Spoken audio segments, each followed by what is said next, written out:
Casa de Davi, o penúltimo episódio já foi ao ar nesta última quinta-feira. Mas será que a série continua boa? Será que foi um bom penúltimo episódio?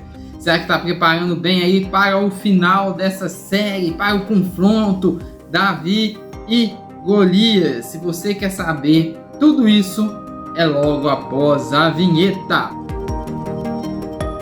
Fala pessoal, sejam todos muito bem-vindos a mais um Comics Review.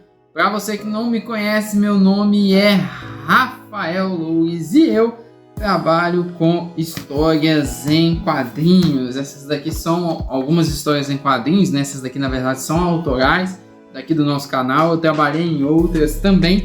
E seja bem-vindo ao nosso canal, que é Comics, que a gente fala de quadrinhos, né? Mas que é review também, que a gente fala aí sobre a cultura pop, inclusive com o intuito de mostrar para vocês boas produções de cultura pop cristã aí, porque muita gente acha que não existe, que não tem, mas o canal serve para isso, serve para mostrar que realmente elas existem. E uma delas é aí a Casa de Davi, que já tem um tempo que a gente está falando sobre ela. Ela chegou no penúltimo episódio nessa quinta-feira e eu quero falar um pouco sobre ele, que para mim é um dos melhores episódios da série até aqui, se não o melhor, né? Eu ainda não vi o episódio de fato final para cravar que ele é o melhor, mas é um dos que eu mais gostei. A primeira coisa é que a série ela não tomou uma decisão que eu gostei muito, que tem a ver ali com a mãe, né, do Davi, dele ser um filho bastardo e tudo mais, mas nesse episódio a fundamentação que eles dão e para que serve essa escolha na qual eles tomaram ao longo da série é muito interessante e é de fato uma escolha muito boa. E a gente vê isso no diálogo que tem entre Samuel e o pai ali de Davi, o Jessé, né? Além do mais também a força que dá ali pro Davi como o herói que vai resolver ali os problemas ali de Israel. Ficou muito interessante essa questão toda, todo o tratamento ali que Samuel tem com Jessé e as falas de Samuel com Jessé é um dos pontos altos desse episódio. Além do mais, também a gente tem um desenvolvimento muito bom ali do próprio Davi nesse episódio e que é muito interessante como que a série foi mostrando ali ele sendo forjado no caráter dele ali para conseguir enfrentar no final das contas o gigante que seria ali o próprio Golias. Então eu gostei muito dessas cenas, as cenas ali do sacrifício, a cena do próprio Samuel falando ali com Davi, falando ali com Jessé, o caráter profético de Davi sendo mostrado também, porque muito pouco se repara, porque o pessoal se repara Davi mais como adorador, como rei, repara Davi como pecador também, Davi ali como um péssimo pai, mas poucos reparam que Davi ele era um profeta também. Ai, Rafa, eu não concordo que Davi era profeta e tudo mais, mas ele era. Porque em muitos salmos, Davi profetizou a vinda do próprio Jesus, que é descendente dele. Aquele que é o verdadeiro descendente de Davi, que faz a casa de Davi ser a casa e a dinastia que não tem mais fim.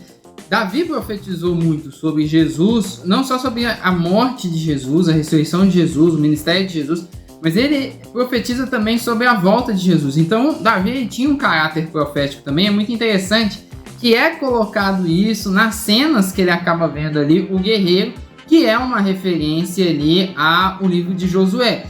O livro, a série de Davi, ela tem muitas referências a outras coisas. A gente tem uma referência a Jacó e Raquel. Teve até um inscrito aqui que falou, né? Aquela questão do Esbaal, ele se aproveitar de uma moça chamada Diná, é uma referência ali a... Como que eu posso dizer? É uma referência à própria... Como que eu posso dizer? A questão de Diná e Jacó pode ser também uma referência também. Então, tem muitas referências. E uma delas é essa de Josué, que Josué, quando chegou na terra ali a terra ali de Canaã, ele via um guerreiro que sempre dava direções para ele de como ele deveria se portar ali na guerra contra aquelas nações. E por falar em Josué, eu só quero avisar aqui que você que gosta de Casa de Davi, tá chegando um jogo muito interessante sobre Josué, você quer jogar com um personagem bíblico? Estando na Terra Prometida? Pois bem, meu amigo Marcos da Comics GR está desenvolvendo um jogo que chama Overcome Fear, né? Vencendo o Medo, aí a saga de Josué, que justamente o jogador vai jogar ali, o player vai jogar com Josué conquistando a Terra Prometida. Um jogo sensacional que está saindo aí em breve, você está vendo aí as imagens. E se você quer saber mais sobre esse jogo, você é gamer ou você tem filhos que gostam de jogos e você quer introduzir uma história bíblica neles, é só dar uma olhada aí em Overcome Fear. Eu estou deixando o link aqui na descrição para você seguir as redes sociais da Comics GR e você conseguir ali acompanhar esse jogo. Mas a gente tem essa questão aí de Josué no próprio caso de Davi, que é muito interessante, mostra Davi ali com um caráter profético, e eu achei isso muito demais, sem contar as referências que tem, referência ao nascimento de Samuel, com a própria Ana, a referência ali também a Ruth, né? Tanto que eles até acabam explicando que o Jessé teve que ficar com uma mulher ali, israelita, para purificar ali a descendência dele, porque na verdade ele era filho de Ruth, né? E Ruth era moabita, e por conta disso ele teve ali o primeiro casamento. Foi até interessante isso que acabou acontecendo, embora seja uma linha teológica que eu não concorde muito, a realidade é que serviu ali para alguma coisa na série. Uma outra coisa também que é muito interessante na série é o medo que Golias está causando no povo de Israel, que está sendo muito bem representado. As várias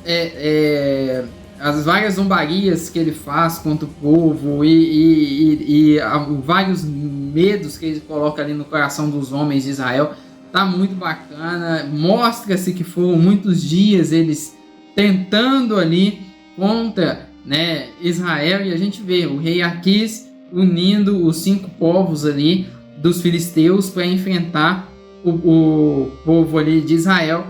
O próprio Saul tendo aquelas crises dele, não conseguindo enfrentar o povo filisteu que eram inimigos deles. E é muito interessante porque nessa parte Saul ele se apega ao trono e tenta defender o trono de tudo quanto é jeito, mas o próprio Deus não deixa ele estar apto para o trono, e as próprias pessoas já estão vendo que ele não está apto ao trono com aquelas loucuras que ele acaba tendo, e o pessoal ali de Israel morrendo de medo com o próprio Golias ali, que foi uma coisa muito interessante que acabou acontecendo ali no episódio, né? E a gente vê tudo isso acontecendo, as próprias tribos deixando Saul de lado, a cisão ali com a tribo de Judá. Para mim é um episódio muito bom, um episódio perfeito, e termina de uma maneira maravilhosa, que o Golias fala assim: quem que vai ser o campeão que vai livrar Israel das minhas mãos? E aí a gente vê Davi saindo lá da casa dele, um menino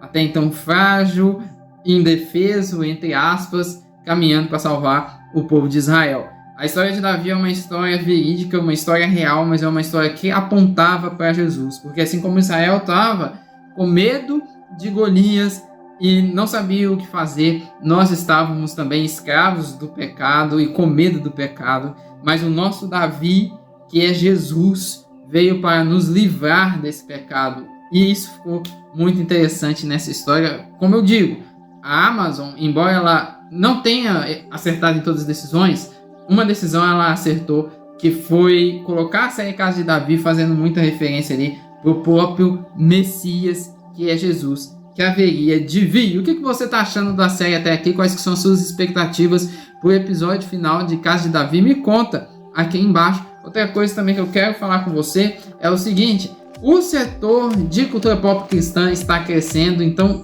tá mais que na hora da gente apoiar esse ministério, que é um ministério que alcança as pessoas e que tem uma voz muito grande. É a cultura. Cultura é utilizada para influenciar as pessoas, é utilizada para alcançar as pessoas. Então por isso vamos investir em cultura pop, na arte cristã. É por isso que eu fiz os super-heróis cristãos, o Warrior e Supermanos. Eles são feitos justamente para dialogar com a nova geração, que é aí a geração de 13 a 17 anos, que é uma das gerações menos alcançadas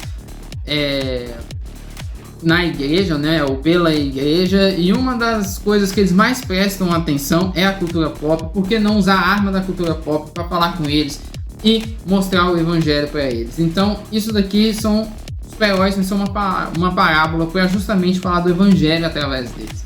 E se você conhece pessoas ou jovens que você tem enfrentado dificuldade de mostrar isso daqui, ou até mesmo você tem filhos cristãos e vê aí que tem muita produção ruim na cultura pop, não deixe de estar garantindo as histórias em quadrinhos do Superman e da Warrior. Meu objetivo é um dia que eles virem séries, séries em quadrinhos, séries, desenhos animados e filmes, para que a gente consiga influenciar a nova geração. Então não deixa de garantir, o link está na descrição. Ajuda aí esse ministério que é legal demais. E eu quero perguntar para você o que você achou. Não deixa de curtir, comentar, compartilhar esse vídeo e assista aí qualquer outro vídeo da Casa de Davi. Eu comentei um pouco sobre a questão aqui das licenças poéticas, as famosas inserções que eles colocam. Assista e descubra se eles estão certos ou estão errados. É questão de Davi ser um filho bastardo também. Assista e descubra se é bacana ou não. Te vejo no próximo vídeo. Até a próxima.